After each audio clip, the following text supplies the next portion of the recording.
One small turtle, two big boys.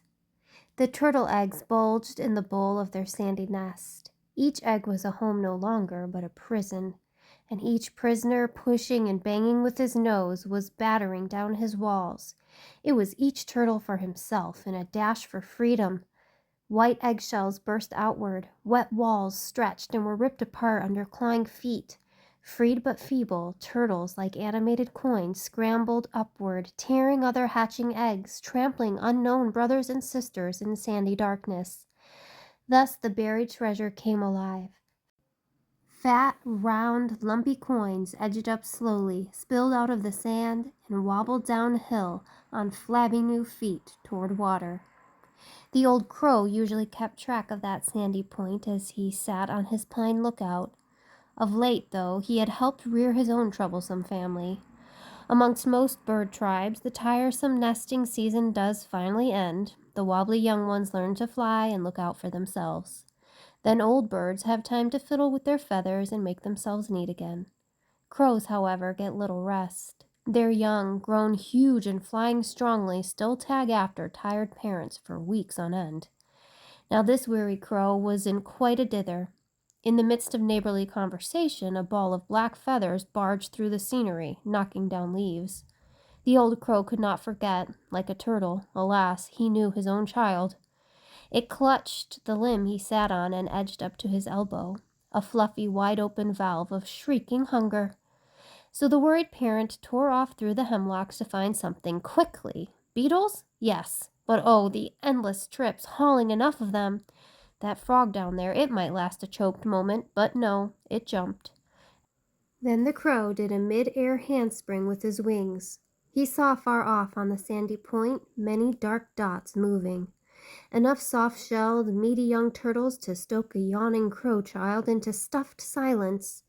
Yet even as he started for the point, the old crow dived into safe timber. Ah, the pity of it! His child croaking hungrily, out there, young turtle food for an entire family, but down below, a tall boy with a terrible thunderstick. And now reading at the picture on the top left, the small egg tooth helps cut the shell and is soon outgrown. Next page. The old crow was angry. He scuttled from thicket to thicket, eyes ablaze. He paced along tangled tree branches, peeking, peering. That two-legged thing, bird-like and walking, but the crow's bitter enemy, could not be seen. Was it safe to go now? Yes, safe or not, those dots on the sand were disappearing. One by one they slid into the lake. The crow could stand it no longer. Sailing far out, he swung back to the point. Swooping on the last diving turtle, in his haste he banged into wet foam-edged sand, and his beak scooped only water. This, however, was the next to last turtle. The bottom egg had hatched with the others, but this female snapper had had a longer journey out of the nest. Battling upward through the cast-off shells, she was tired. Now the crow saw her, climbing out of the sand, blinking in the sunlight. He hopped up, wheeled, and dived. A rifle barked. The crow lost a tail feather and flew away fast. The rifle barked again, and a bullet skipped the small turtle like a chip over the water. The bullet had cut off her left rear leg, yet this tiny creature scarcely knew about legs. This sudden pain was possibly just a part of coming into an odd new world. The baby turtle had been born with a certain know-how called instinct. From millions of past turtle generations, rules on what to do and when were somehow recorded on the wires of her nerves. When the signals came, she obeyed them. At a soundless breakout signal, she had torn herself free from her shell. An impulse to climb up had urged her out of the sandy nest. Go to water had sent brothers and sisters scurrying, but for her this one order had been blotted out by the rifle bullet. After spinning in air and splashing in water, a new signal seemed waiting there, commanding, "Dive!" She paddled down to the muck made of decayed leaves, lily roots, and rotted wood. Then, dig! And her tiny front feet flew. All this haste, born of ancient fears, was automatic but necessary. A sleek pickerel, lazily cruising, had not heard the other small turtles slipping silently into this lake. When this last one splashed, he wheeled and charged, yet he came from a mud cloud with nothing, angrily flapping his great wide gills to rid them of sand and woody particles. He found none of 3 dozen new turtles, all obeying a secret, "Stay hidden." The big fish did not return. In a few days the little snapper felt no more pain. An Indian boy found her floating under a lily pad. He carefully held her by the tail. "Ho!" he laughed. "Caught you, papoose. Plenty snappy, too. Huh! One leg gone, a nick in the shell. Somebody shoots baby snappers? Thinks he's a big hunter? But I'd hate to be him when the forest rangers catch him shooting in this Itasca State Park. You see, Turtle, my friends the rangers, they explain things. Me, I see wonderful things in the woods, but plenty I don't understand. Like that sack on your bottom shell, I ask 'em, why do baby turtles bulge out? And my friends say, sack of food, it fed 'em inside the egg. When they hatch, it's a food pack. And I laugh, food pack on the stomach?